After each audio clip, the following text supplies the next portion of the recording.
Hello, good evening, Matilde. How are you doing? Is everything all right?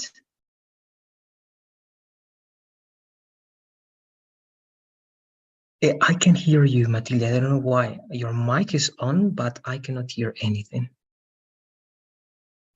Perhaps it has a manual or a physical switch.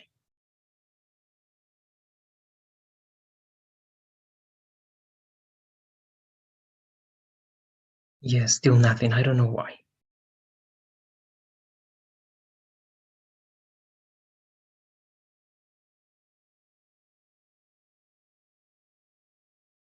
Take a look at that. I still cannot hear. In the meantime, I'm going to be assigning the units for this new course. All right, A8.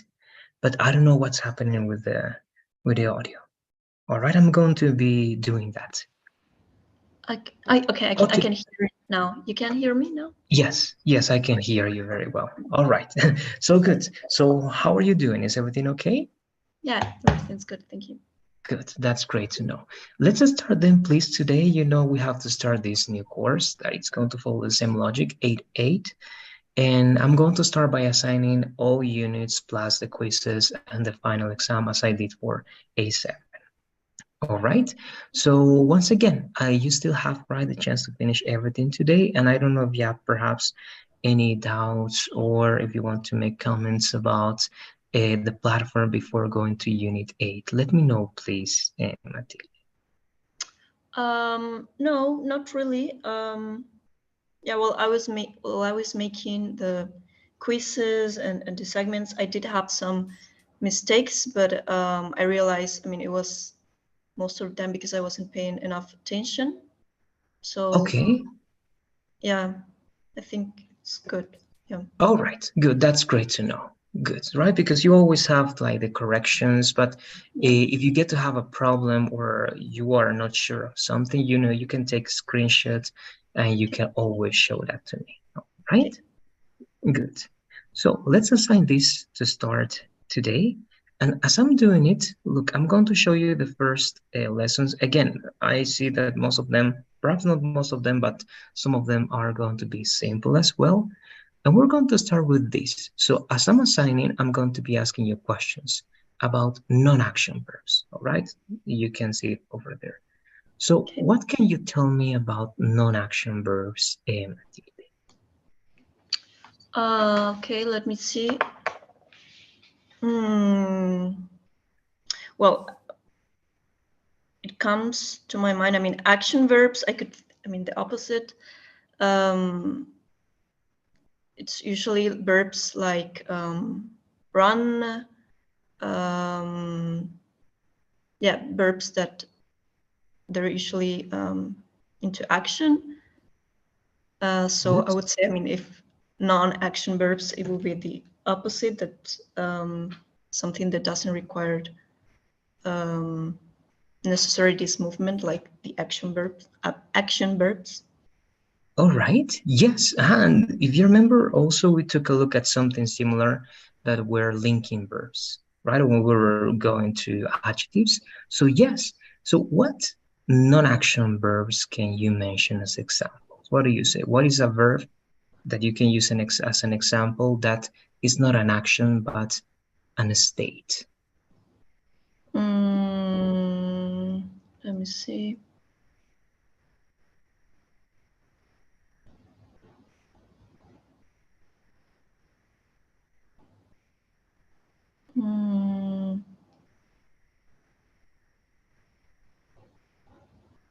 I'm not sure, but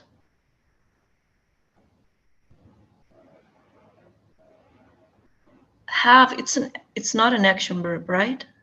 Or is it? Yeah, actually, it can be both, but the main meaning of have is a non-action verb. So yes, it's a good example actually. But when the meaning is what, all right, that's the meaning of have to be in order to be non-action verb. What do you say? Because it can have many meanings. Yeah.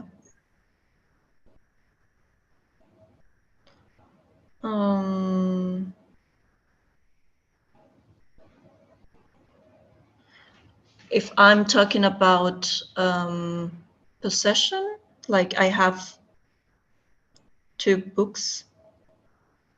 Yes, that's correct. When the meaning of have is possession, it is non-action, right? So good. That's one example. It is correct. What else? Let's try to think of 2 more possible non-action verbs. Remember, they state something that is not an action, but it can be a description or the essence of something. Um,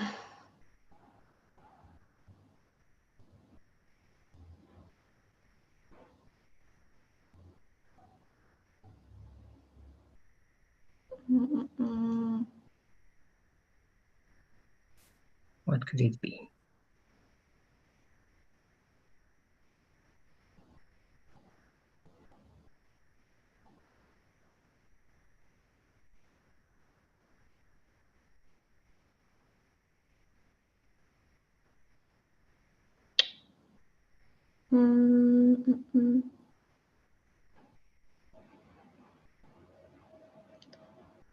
I think, yeah, but all the examples I'm thinking they're action verbs. Yeah, it's kind of tricky. I'm going to help you with the categories, all right? There are 4 main groups in which you can introduce all these non-action verbs. All right, one of them is, for example, thoughts and opinions. All right, those are going to be non-action verbs. Then you have senses and perception. That's another group for non-action verbs. Then you have measurements and possession. And you have more verbs that are almost the same as have. Okay, that's a third group. And then you have the fourth one that is feelings and emotions. All right, in those 4 groups or categories, you can introduce all the non-action verbs that there are in English. So what do you say? What other examples can you think of by following those groups? Okay, so thought, I mean, think. Yes, it is correct. And also it depends, right? It depends because think can have 2 possible meanings. One of them is action verb and the other one is non-action verb. So what do you think that's the meaning of think has to be in order to be non-action verb? What do you say? Because in other words, we have to be careful here because when we say they are non-action verbs, it means that we cannot use them with the continuous form, right? So what could it be?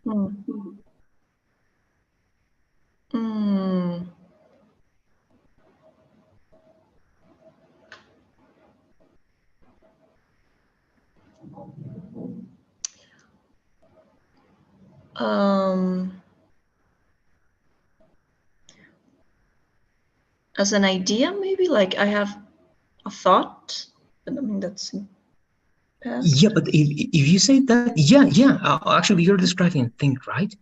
Yeah, but more than that, because actually when you have an idea, no, actually, let's try to analyze. Give me an example, and we're going to see if it is correct. Give me one example using think as the meaning of being non-action verb. What could it be an example of that? Okay. Like, I mean, I have like a solution, like I have a thought, maybe we could fix this like this, or and using, you have to use the verb, or sorry, yes, the word think as a verb. What could it be? okay.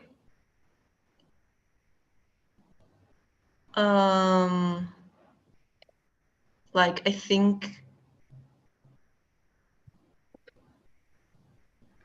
this is a solution. Yes. Actually, if you just say that, I think this is the solution or a good solution for that problem, then you are using think as an action verb. Because if you try to turn that into an action verb, it is going to be incorrect. Yeah. And mainly the key to see if think is going to be an action or a non-action verb is that the non-action verb, sorry, is followed by this connector that is that. That is optional. But if you can say, I think that you are right, then it is non-action, right? But if you say, I'm thinking of a possible solution, then it is action, right? So what is the Yeah. difference then between those two? What is the difference between I think that this is a good idea or I'm thinking of a good idea? They have a slightly very different meaning, perhaps. What do you think it is? Hmm. Well, how to explain it? It's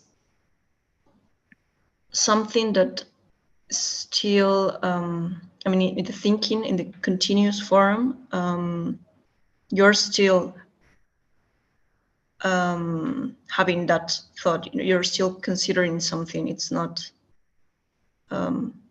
fixed. I don't know how to explain it. Right. Yes, we're getting close to that part. And it's actually going to be like this. I'm going to add something to what you're saying because you're right. And I can add the idea of one of them can be interchangeable with the word believe, and the other one is just expressing a process, perhaps a not visible process that is happening in your mind, right? So when you say, I'm thinking of a possible solution, it means that you are moving something but in your head, right? So that's an action. I'm thinking of a possible solution. But when you say, I think that it is a great solution, you say, I believe that it is a great solution. You are not doing something here, you are showing your position on something, right? So, Yeah. like your opinion. So, yes, good. So, if you got that one, then you know that some verbs can be like that, action and non action verbs. It depends on what? On the meaning that you give them, on the context in which you are using those words. So, before going to the lesson itself now, I assigned everything. Okay, you have all the assignments, the 4 units. This course is uh, the 8 classes, and it's supposed to finish on April the 12th. Okay, so April the 12th is going to be the last day in which we're going to be covering these lessons, but you know that you have an extra day. So April the 13th is Okay. the due date for everything. All right, for absolutely everything. The assignments plus the 3 quizzes, also the final exam. But remember, the final exam is not going to be available starting now. It is going to be available starting, if I'm not wrong, let me take a look at that Saturday. Saturday, the, not the 11th, no, March, sorry, April. Saturday, the 8th. So starting that day, you're going to have 1, 2, 3, 4, 5, and 6 days to take the final exam. All right, so that's it with Pearson. You know that now you have to work this in the way that you can. So I don't know if you have questions again about this before going to the lesson now, Emma. No, I think it's okay. All right, so let's go there.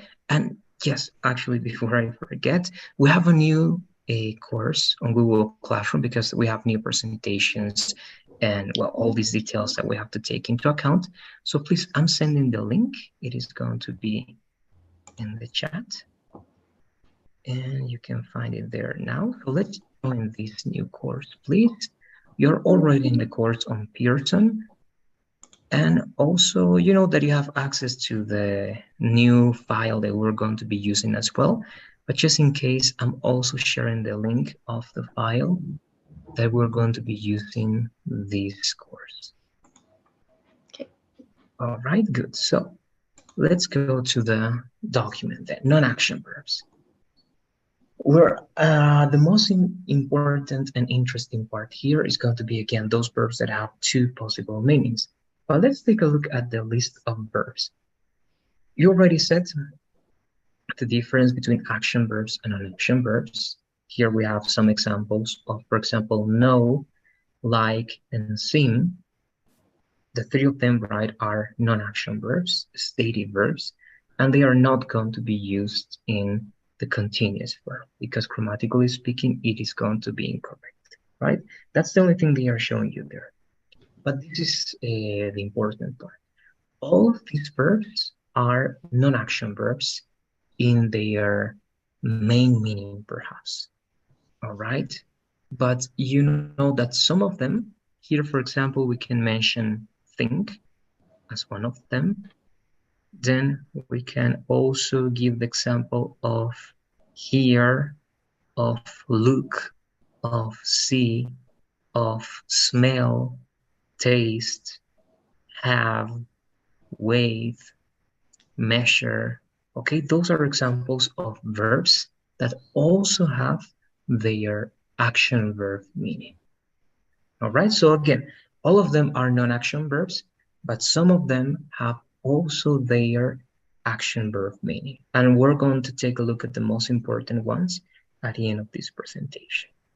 Okay, so let's just read please all these verbs so that we remember this list. Okay.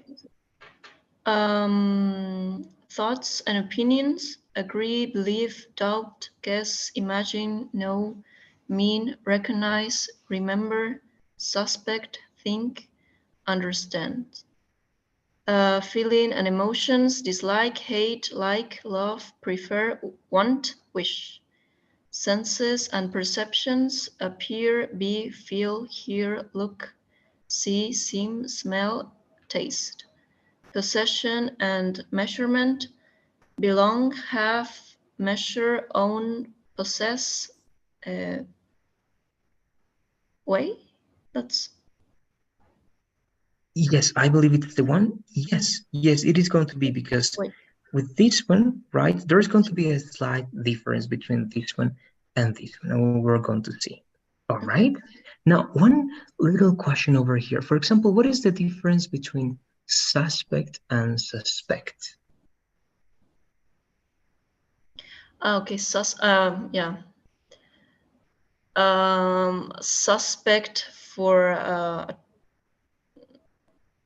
a trial, that's a suspect of the crime, or I suspect something from someone.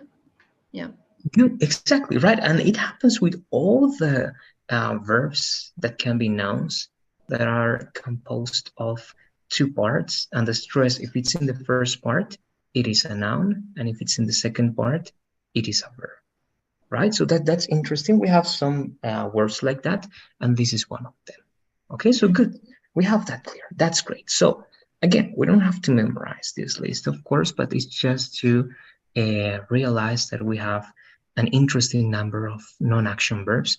But again, we just have to be careful in the context in which we are using them.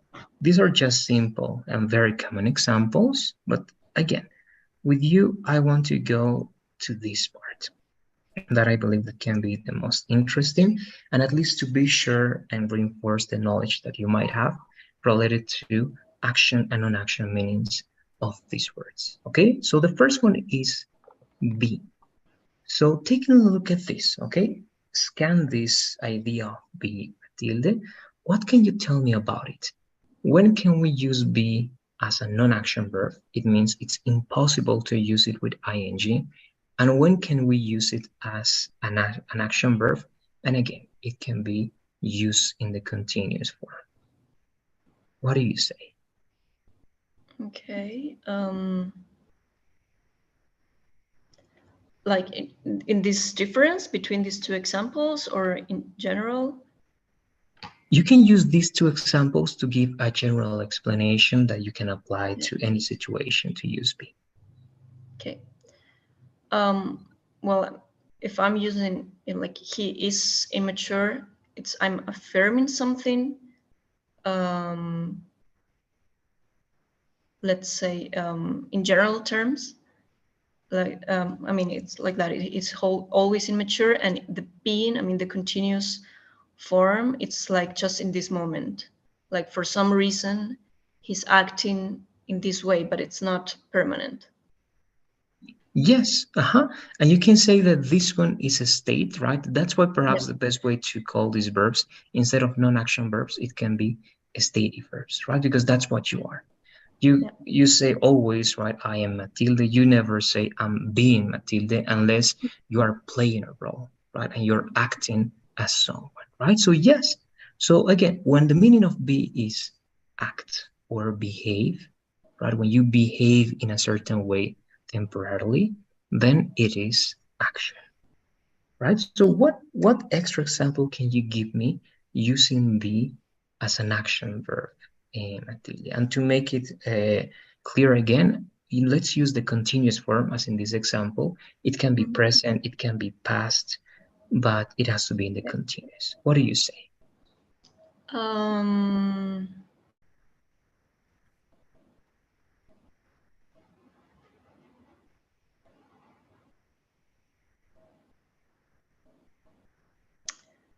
she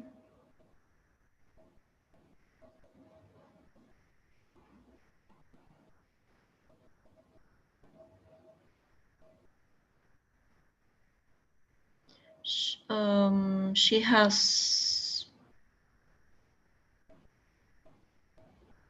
no that no. She's not being fair. Okay, yes, yes, that's correct. Because it's different, right? You're saying that perhaps she's, or you don't know her, right? Perhaps you don't know that person, but you believe that now she's being like that. She's acting in that way. She's behaving like that. So, yes, it is correct, right? And again, it can be used in any tense. Let's say, for example, we can say, he was being very rude. That's why I left, Yeah. right? He was being very rude. Or even the present perfect. He has been being, it sounds weird, but it's still correct. He's been being, I don't know, what could it be? Too nice. So I believe that he has something behind, right? So he has been being. But again, there you go. It's very simple. Let's go to have. This is the one that you mentioned. And as you can see, yes, when it's possession, it's a stative. But let's read please this part, or let's analyze. When do we use have as action verb, uh, Matilde? Um, well, like I mean, like in the other examples, is something that it's happening in the moment. It takes action in the moment that I'm saying the sentence. Like there, I'm having breakfast. I'm having in this moment. Um, yeah, the breakfast. And what about the meaning? That's correct. But even with possession, right? If you talk about possession, it doesn't matter that you're talking about now.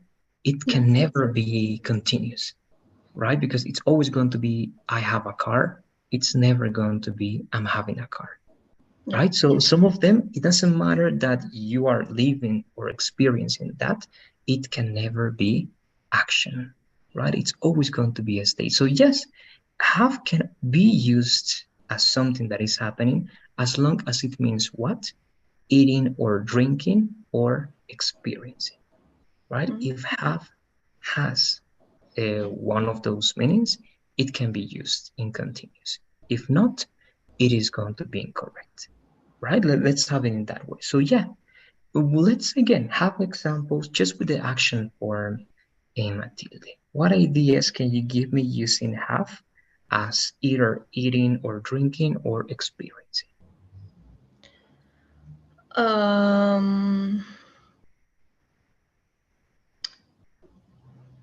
They are having a great time at the party. Yes, correct.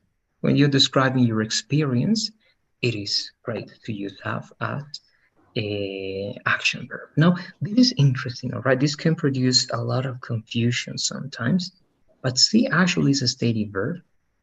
It is only going to be used as action when the meaning is one of those that you see over there. So once again, it is stative when it's perception, something that you see with your eyes. Okay, so it's not that when you say I'm seeing you, but actually when you say I'm seeing you are using a different meaning, that you are having an encounter with someone, right? You're not saying I'm using my eyes to see you.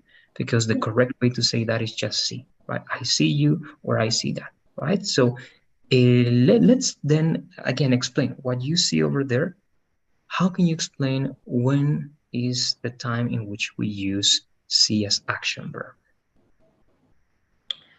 I mean, if the purpose it's to, yeah, I mean, use the verb as it is, like the action of seeing something or perceiving something. I see, I see the birds, I see my computer, yeah, what the action of seeing what is in front of me. And the other one, it's like you said, it's a different action. I mean, the purpose, it's not really, yeah, the action of see. It's, yeah, having a meeting or seeing someone, like maybe a couple. Yeah. Exactly. And in the first one, right, we can say that perhaps that's not an action, right? That's just perception. And that's why we don't use it with ing. And also understanding, right? When you say I see and when you say I understand, right? In both cases, we don't use ing, right? Because we don't say I'm understanding what you're saying, right? We say I understand or I see your point, right? So yes, when that's the case, no ing. It is going to be incorrect if we use ing. But when we say encountering, meeting, or again, right, perhaps seeing someone with certain frequency because you want a relationship, right, with that person or a love relationship, I don't know, you can say, or dating someone, right? In other words, here, dating someone with ing. So you see that. Look is also very special. It follows the same way, but look here is not perception, it's more of appearance, right? He looks great, or that place looks terrible, right? In the sense of the way they or it appears. But it is action only when it's used as we can see here, as phrasal verb, because the meaning is going to be different, right? It's not going to be appearance, it's going to be an action. So once again, let's explain just to remember this, Matilde. When do we use look as action verb? Well, well, it's like one example could be when I'm seeing something, I'm looking for something, or I'm looking, but also I could look for someone when I try to find someone.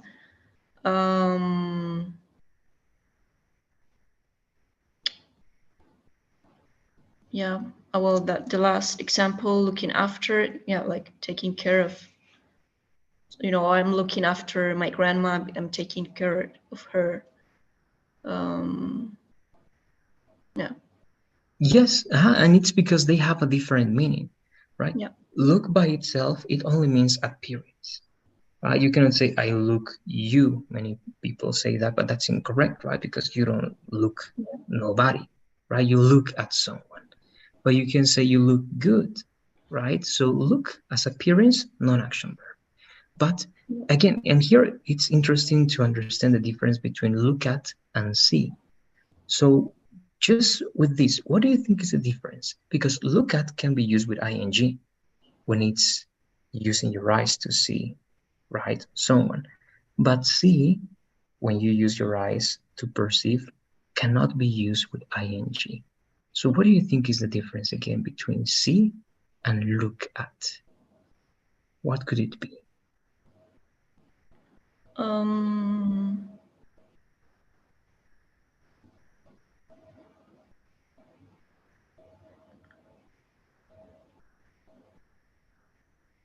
Well, I mean, I'm trying to exchange, like in the example of I see some birds, I cannot say I look some birds. I mean, maybe I'm looking, but it's not, yeah, it's weird say Yes, that yes. way. And actually, if you do that, actually, you're going to get to the answer Because when you say I see some birds, that's a routine. That's just describing your perception, right? So see is just going to be anything that can be perceived in a range that you have, all right? Anything that you can see. But you're not paying special attention to anything.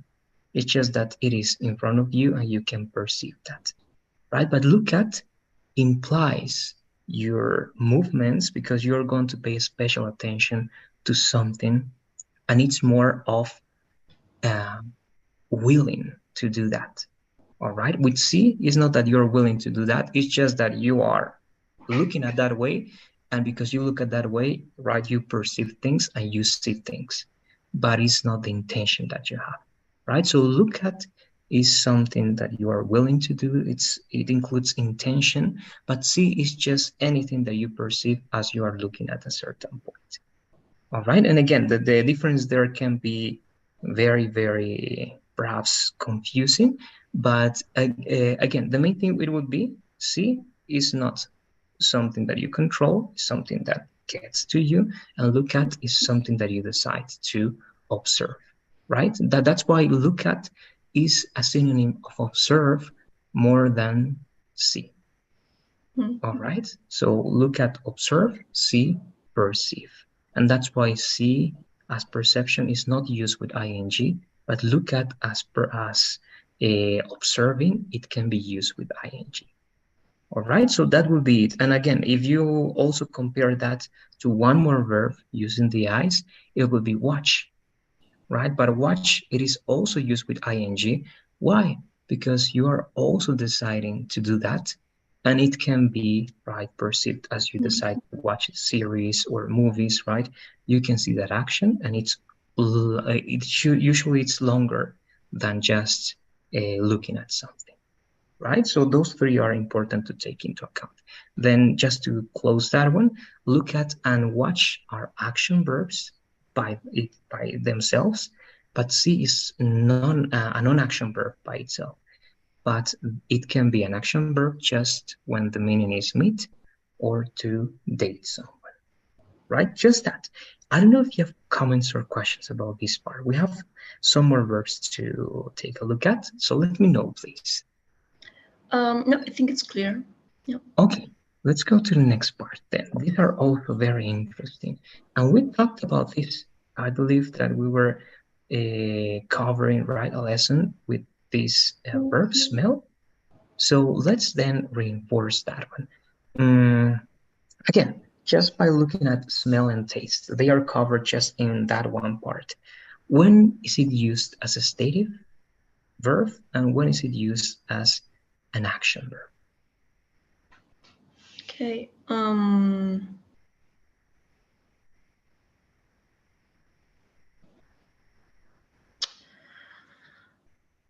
Well, in the example, I mean, the bar smells of smoke.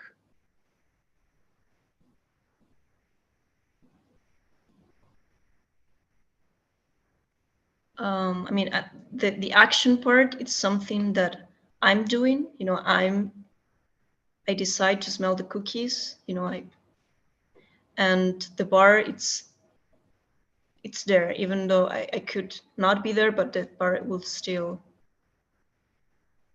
be there. I don't know how to. Good. And also besides that is the idea that the bar is not doing an action, right? The bar has a characteristic. The bar is producing something, but not in an active way, right? That's why this is a characteristic, a state, and it is not an action, right? So yes, even though you are there or you're not there, sorry, the bar has that characteristic, and as long as you get close to that place, you can use your nose to smell that one, right? So the bar smells passive, is stative, you can smell that active and action, right? So it's the same with taste, right? So the meat tastes like something, right? The flavor that it can have, but you can taste the chicken perhaps or the soup or anything to, right, perhaps describe the flavor that you feel, right? So in both cases, that is going to be the case. So let's try to give please just one example. You tell me if you want to use smell, taste, but give me one stative, all right, uh, Yeah. form of that verb and one action form of that verb. Okay. Um,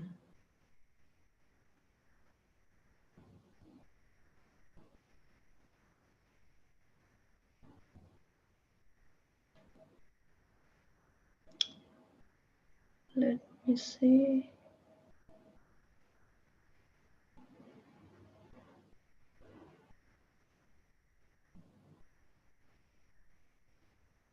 Hmm.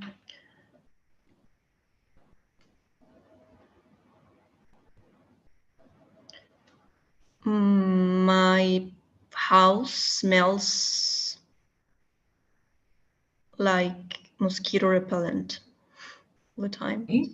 Yes, that's valid. And one action now, please. Um,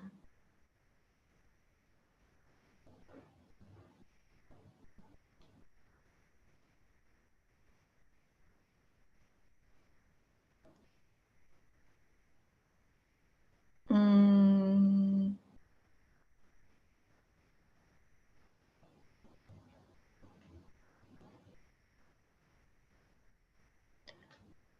she's tasting the main course of the menu. Yes, it is also valid. If you are saying that she is using or that person is using her mouth, right, her tongue in general, Yeah. to, right, describe or see or understand, right, specific flavor or anything related to tasting, it is correct, right? So good.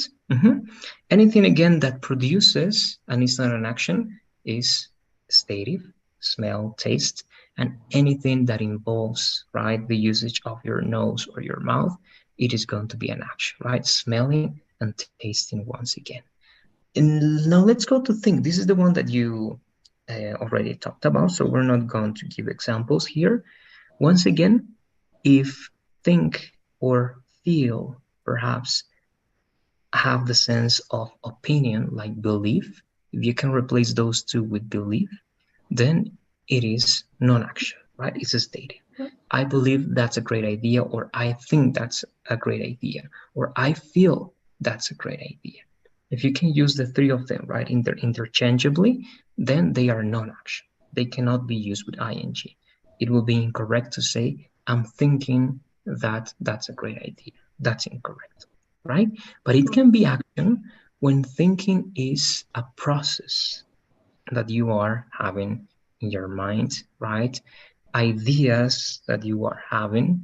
And when thinking can be also replaced by what? By considering, right? When you can replace think with consider, then it means that it can be action, right? And what about feeling? Feeling, it is going to be action when it's experiencing something, like have, right? So have and feel both can be actions only when they are used as experiencing something. If not, they are non-action verbs. All right, so we're going to go to the last part, that is this one. So again, what is the difference between wait and wait with a T? What do you say? Here Hmm. we're looking at wait without the T. Yeah, that's a good ways. Um, well, weight as a measurement and maybe and ways as a verb. Yeah, yes. In that case, yes, you said something. It's correct. Wait here, it is a verb. And yes, but here also wait, it's measurement, but acting as verb. But wait with a T is also measurement, but it is a noun, Yeah. right? It is a noun. So yes, wait without the T, a verb; with the T, a noun. So yes. Now, what is the difference then of the meaning? When do we use weigh or measure as non-action verbs, and when do we use them as action verbs? What do you say? Just by scanning that, you can take a look at that first. Okay. Mm,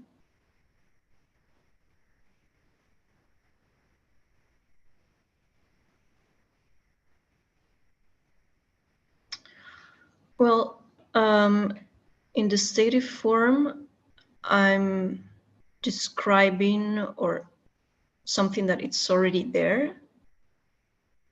Like, I mean, the suitcase, it has a specific, yeah, weight. But I'm not doing something, I'm not, yeah, changing the suitcase. I mean, I don't have, yeah, I don't know how to explain it, but it's different that I am weighting the meat, the action of weighting something is different than something that it's already there. Good, correct. And if you analyze that, it's the same as smell and taste, right? So you can say that smell, taste, weight, and measure are characteristics that any object or any people, right, can have, right? Those are characteristics, but those are not actions. But they can be actions if you decide to do something with your body or use tools to do that action, right? So here in this case, 20 pounds is the characteristic of the suitcase. So we use weight just to connect those two characteristics. Remember linking verbs? They are also linking these ideas. That's why they are not actions. They are just linking the subject with the complement of that subject. The same here, right? The subword measures, and this is the characteristic. We are not doing anything, right? We're just describing. But yes, as you said, in the second part, we are doing something because we are using certain tools to do something. So the butcher is weighing the meat on scale. So he's using the scale to do that action, right? And the same in the other one. He's using perhaps one tool to measure the distance between the pillars, right? So what you said, it is the correct thing. So I don't know if you have questions again or comments about these verbs, because with that, we are finishing non-action verbs. Let me know, please. It's clear. Yeah, it's clear. All right, good. So again, it's important to know because again, as you are writing and you're going to be writing a lot for the TOEFL, you need to be sure that every idea you're going to be expressing there is going to be correct, because sometimes we have these little details, right, that can affect the score. And it's always good to know about these verbs and the differences that they have. All right. So let's go then to the next part. And actually, we're not going to go directly to the next lesson. We're going to have, again, one of these extra things that I want to see with you. And I want to cover very briefly the first body paragraph of the structure that we are learning. Okay, so that we can start practicing that one as well. And little by little, we can structure a complete essay. So I don't know what you remember. First, let's see what you remember about the introduction. What do you remember that we have to use in the introduction for the argumentative essay that we are learning? Okay. Well, the first one or two sentences are for like a catchy idea about what do I want to address in the essay. After that, like the explanation, if I'm not wrong, yeah, the explanation of the thing that I have as a statement, like the background or the examples, or maybe some what's the word for the proofs for that I could yeah, put as a yeah, for explaining what do I want, I'm trying to address in the essay.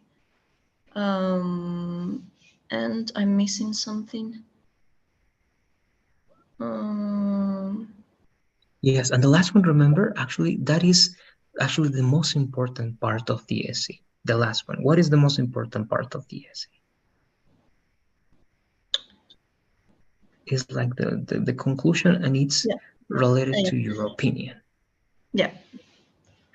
Um, yeah. Of course, the conclusion. So, thus or for this reason.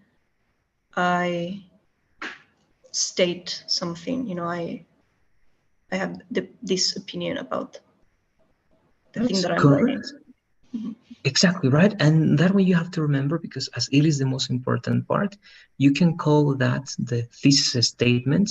Or again, I told you, right, it can be formulated as questions. So some people can also call it the thesis question. All right. But it is mainly going to be a statement, at least in this type of writing. Okay. The argumentative essay is going to tell you that it is better to state something rather than just, let's say, ask something to the reader, because you want to show yourself as very sure of what you're going to say, and you just want to show facts or evidence to convince the reader that you are right. Questions again can be good, but in this type of essay, they are going to tell you that you want to show mainly affirmative ideas. Even when I'm going to show you that part in the rules for writing, for academic writing in this type of essay, they recommend even not using negative questions in the whole essay. All right, not contractions, not abbreviations, no negative sentences, but you can use negative words. That is different of a negative sentence, right? For example, what is that one? Or try to just, you tell me first, what do you think is a word that is negative without using a negative sentence? Um,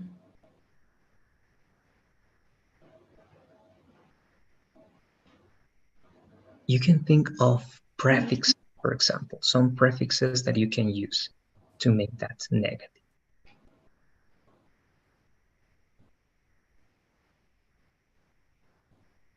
like, well, I'm thinking about some words like disagreeing. Yes, it is correct. That's a prefix, right? DIS. That is a one that you use for negative words.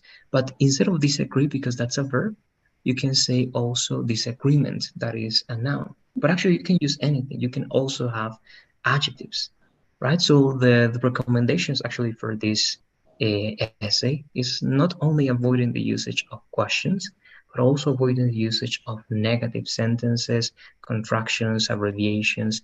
Even they say that it is better, even though passive voice is very formal, here they advise or write the writer to use active voice sentences. Again, just because you want to be very strong and you want to write, portray yourself as someone that knows, right?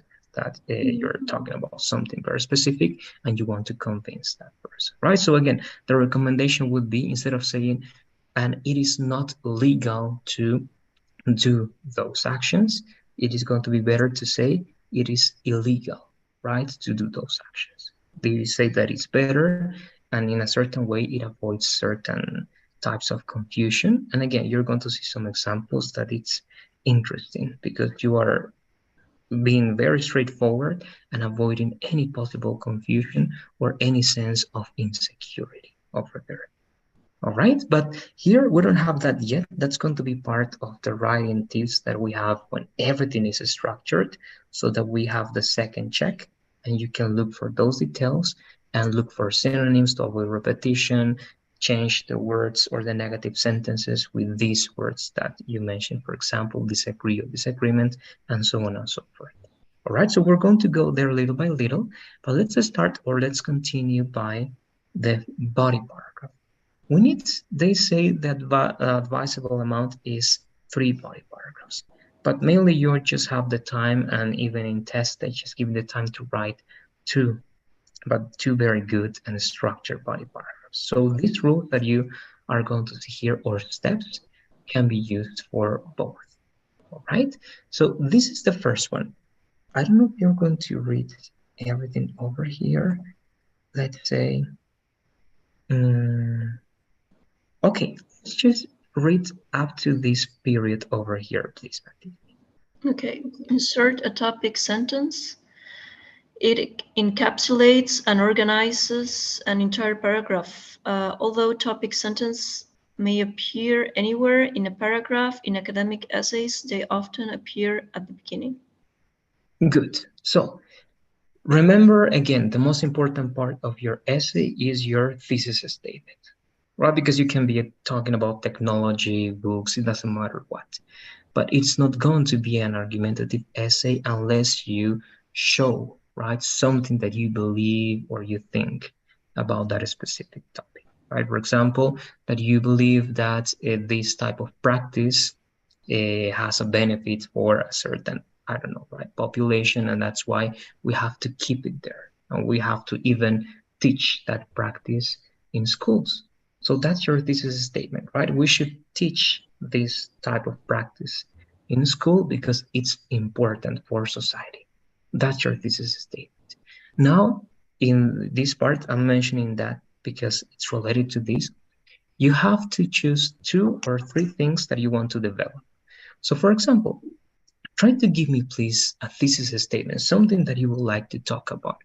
What could it be? You can mention something that you wrote perhaps in your introduction before or something different, but it has to be something that can give you very easily 2 or 3 ideas that you can develop from that thesis statement to have the 2 or 3 paragraphs here. So what could it be? What thesis statement can you give? Okay.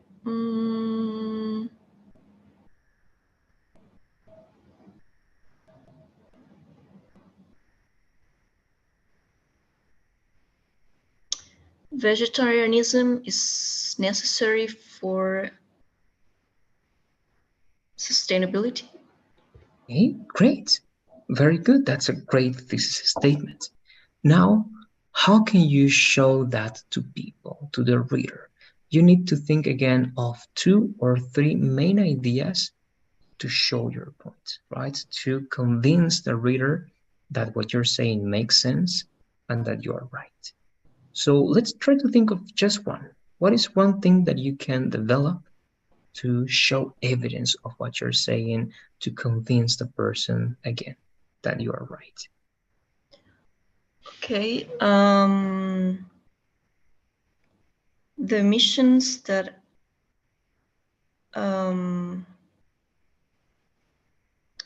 cows, but it's different when you use stock. Is it stock? When you Yes, use that you're talking about a large amount of cows. What's the word? I cannot remember. Well, the emissions of cows. okay. It's the emission that cows generates in our environment. They're mainly because of the consumption of meat. Okay, all right. Okay, good. So here you have to look right for a way to state that, and that has to be the introduction of your body part. Okay, you have to introduce us what you're going to be talking about here, because after you mention this topic, as I'm going to show you, actually, I'm going to go to the next part. The first step is obligatory. You have to mention this because it's the most important part of each topic, sorry, of each body paragraph that you can have. Again, 2, 3, the advisable is 3, but very likely you're going to have 2 in many of the international tests that you got. Then this is optional, the second one. It's similar to the introduction. If you believe that you need more explanation of what you said, right, in your topic sentence, the first sentence that you have, then you can explain that with 1 or 2 extra sentences, right? Again, this is optional. Then, again, then you're going to have the time to read everything, but I'm going to give a summary. In step 3, you prepare the evidence that you're going to show. You don't show the evidence yet, okay? You just introduce the evidence. So for example, this is my topic, period. The second step, this is something extra about my topic. That's optional, period. And now you say, and according to the interview, right, to this professional, or according to this article, or to the BBC, or to CNN, or to this person that is, I don't know, right, someone important on that field, it is said that, and you stop. Okay, that's the introduction. You just introduce who is saying that it's valid, right? It has to be here. You're going to see it can also be personal experience, but at least with me and with this type of essay, you're not going to work with personal experience. You're just going to work with citations or with some articles just to practice the introduction of this um, direct speech. All right, because it's important to know that. Then after you present that evidence, you insert the evidence with quotation marks. All right, again, it can be used with personal examples and experiences, but here we're going to be working with real information, with facts. All right, so with quotation marks, you insert that evidence. It doesn't have to be a long one because of the number of words, because of the time, and it's better that you paraphrase rather than, all right, just show that information. All right, so let's go once again. You have the topic, you have the extra information about the topic, you have the presentation of the evidence, but you don't show the evidence. Then you introduce the evidence. Again, you have to choose very carefully because it has to be something short, but that shows the essence of what you want to show. Then you unpack or explain the evidence. It means after you have the quotation marks with your evidence over there, you have to paraphrase that, right? Or you have to show again that you understand that, or that simply you want to make that simpler for the reader. All right, it can be those two reasons. Just paraphrasing, extending even a little bit more, expanding on that idea, or simply again making those terms easier to understand. And the last part is the concluding sentence. Each body paragraph is going to have its own conclusion. And in this conclusion, you're just going to make it clear why this information was important for your thesis statement. All right, and that's it. Those are the steps. But again, it's very specific, and that's why we need to work in this way. Now, again, as I'm going to copy and paste this template for the body paragraph, let me know, please, if you have questions, Just in the first part, like I was making this example, vegetarianism is necessary for sustainability, but the example of the cows, just as an example, that should be like the third step because it's like an introduction of what I'm trying to prove. Yeah, but actually that one, what you said, that's your thesis statement, right? That's part of your introduction. Okay. So here you have to give a very specific topic or idea that helps supporting this one. So if you want to talk about that one and you want to develop that as your body paragraph, it can be possible as well. But actually, anything is possible here. Look, I'm going to give you very simple examples.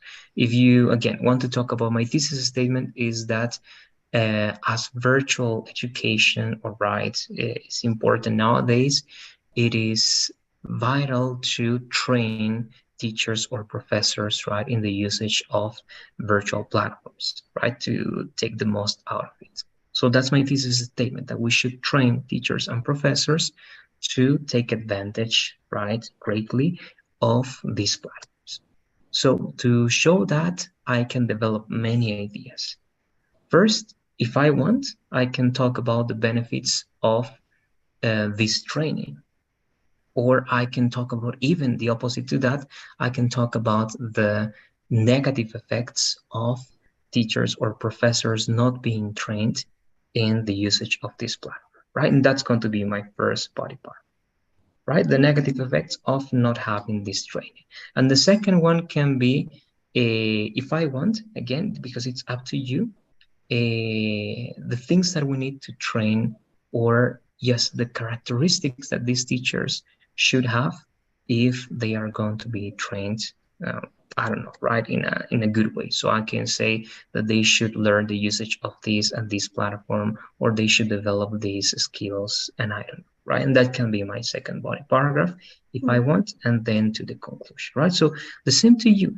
anything that can support your thesis statement, it is going to be valid as long as it's related to that one, and as long as you show evidence and you're able to explain and paraphrase that evidence to convince the reader. Okay, so anything that you have in mind goes as long as it is connected to it. All right? Yeah. So try to do it. You're going to work on that. No, actually, look at the time. Okay, let's do something. We're going to try to, I'm going to copy and paste this here. Let me do it. It is over here. No, let me use the word because I have the colors over there. And this is not something that you have to do, but you can start working on this if you want. Tomorrow, on Monday, we're going to continue. Okay, let me just paste this here. And if you got to have some ideas and write them over here, perfect. If not, again, not a problem because this is not part of what we have to do. But you have this here. Look, it's just that you have to use any of those transitional words. All right, my piece of advice, follow this structure, use one of those first transitional words, and then when you have that clear, you can use any other transitional words that you want. All right, but again, if you have the time and you have some ideas, try to complete this until the part that you can, and then with me on Monday, we're going to check that, or we're going to start this on Monday. All right, but think, or if you cannot write, try to think again. The better way to start this is with an outline, right? And in the outline, you just need an idea, the topic, then you need the thesis statement, what you think about that topic, and then you have ideas, 2 or 3, to support what you're saying. You can have that perhaps an outline, and on Monday we're going to apply that outline using this body part. All right, I don't know if you agree with that one, Matilde. Let me know, please. Yeah, perfect. Yeah. Okay, good. So that's it. Again, at least I wanted to see this, an extra thing, because we finished with the lesson that we had to. I'm sharing the survey. You have it over there. And that's it. I hope you have a good night. I hope you enjoy your weekend. And I'll see you on Monday. Okay, see you on Monday. Thank you. Bye-bye. Bye-bye.